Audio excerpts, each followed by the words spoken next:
Assalamualaikum warahmatullahi wabarakatuh. Alhamdulillahirrabbilalamin. Segala puji hanya milik Allah, Rabb semesta alam, yang atas izinnya hari ini kita berjumpa kembali dalam kultum menjelang berbuka. Salawat beserta salam marilah kita sanjungkan kepada kedua hasanah kita, Habibana ya Karim, Nabi Muhammad SAW beserta keluarga, para sahabat, tabi'in dan seluruh pengikutnya hingga zaman, insya Allah sampai kepada kita umatnya. Amin insya Allah. Hadirin rahimakumullah, di kesempatan yang berbahagia ini izinkan saya menyampaikan tema tentang kesalahan orang yang berpuasa. Sesungguhnya setiap daripada amal yang kita lakukan itu selalu diiringi oleh dua potensi, yang mana kedua potensi ini saling beriringan. Yang pertama adalah potensi akan mendapatkan pahala dari amal yang kita kerjakan, dan yang kedua adalah potensi bagaimana amal tersebut justru menjadi celaka bagi orang yang mengerjakannya. Dari dua potensi ini tentu kita semua berharap amal-amal yang kita lakukan senantiasa menjadi amal yang pemberat kebaikan kita di yaumul akhir, amal yang dibalas oleh Allah dengan pahala berlipat ganda di sisinya.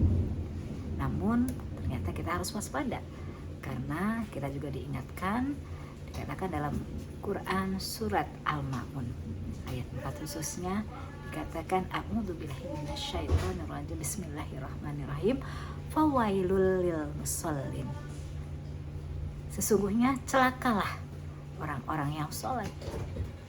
Orang yang sholat dikatakan celaka padahal dia sudah beramal. Apa penyebab celakanya orang sholat? Dikatakan alladzina hum an sholatihim sahun. Mereka adalah orang-orang yang sholatnya lalai.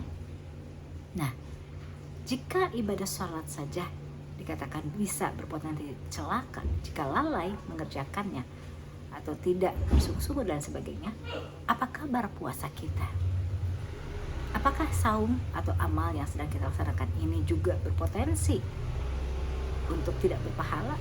Nah, hari ini adanya kita bersama-sama di sini adalah untuk saling mengingatkan bagaimana agar seluruh ibadah-ibadah yang kita lakukan, saum kita dan amal-amal lainnya itu menjadi amalan yang diterima, bahkan berpotensi menjadi pahala.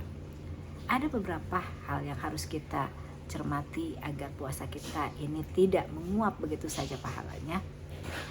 Ada beberapa hal yang harus kita waspadai. Namun sebelum itu kita perlu juga diingatkan dengan hadis-hadis yang membuat kita insya Allah akan lebih berhati-hati ya. Karena sebagaimana dikatakan dalam sebuah hadis, Rasulullah Muhammad SAW di suatu ketika itu pernah ketika bersama sahabat mengucapkan amin, amin, amin. Tentu hal ini membuat pertanyaan di hadapan para sahabat. Mereka bertanya, ya Rasulullah, kenapa engkau mengatakan itu? Amin, amin, amin.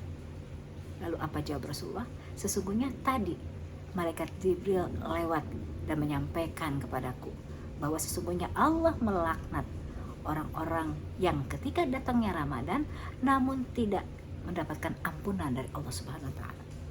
Maka aku katakan amin. Begitu pula ketika dikatakan oleh Jibril, sangat merugilah dan Allah melaknatnya bagi mereka orang-orang yang tahu orang tuanya masih hidup namun tidak berbakti kepadanya dan tidak menjadikan surga untuk orang tuanya. Maka aku katakan amin. Lalu yang ketiga yang dikatakan oleh Rasulullah, kenapa Rasulullah mengatakan amin, adalah ketika dikatakan ada seorang hambamu, ada seorang umatmu yang mereka bersalawat ya, ketika ada orang yang bersalawat atas namamu dan mereka tidak mau bersalawat ketika namamu disebut, maka aku katakan amin. Masya Allah, 3 kali amin yang disampaikan oleh Rasulullah yang didengar oleh para sahabat, ternyata itulah penyebabnya. Nauzubillah min dzalik, tentu kita orang siapapun ya ini akan merasa rugi apabila ketika dia ya sudah melakukan amal-amal namun ternyata tidak berbuah apapun. Apalagi tadi ya Ramadan sudah sampai namun tidak mendapatkan ampunan, sudah rugi, ibarat kata sudah tertimpa tangga ya. Jadi sudah rugi, tidak mendapatkan ampunan, lalu dia pun diaminkan doa laknat dari malaikat Jibril yang pastinya qabul. Nauzubillah min zalik. Dan tentu kita semua berharap ini tidak terjadi.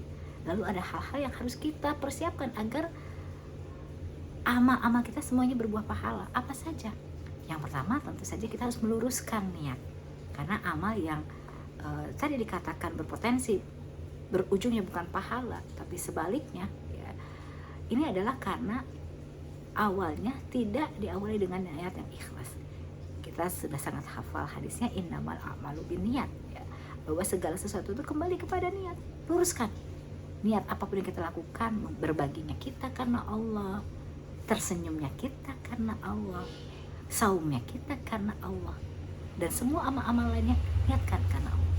Kemudian dengan ilmu, amal yang kita lakukan dengan ilmu insya Allah menjadi amal yang diterima.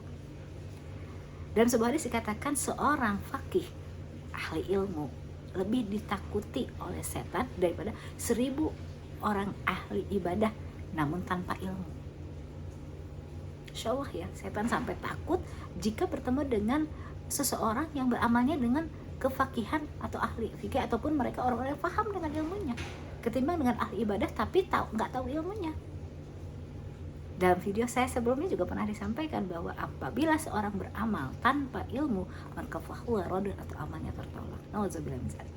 Kemudian yang ketiga, ya, agar kita senantiasa beramal dan amal itu diterima jadi pahala di sisi Allah Subhanahu wa taala adalah tentu saja ya, saum yang kita lakukan ini diingatkan kembali bukan hanya sekedar menahan lapar, haus dan lain sebagainya, namun ada yang lebih daripada itu.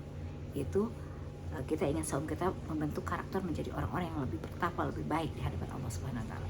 Dan terakhir, yang berpeluang menjadikan saumnya itu adalah saum yang akhirnya fahuwa radun atau tertolak adalah mereka melaksanakan saum dengan bermalas-malasan.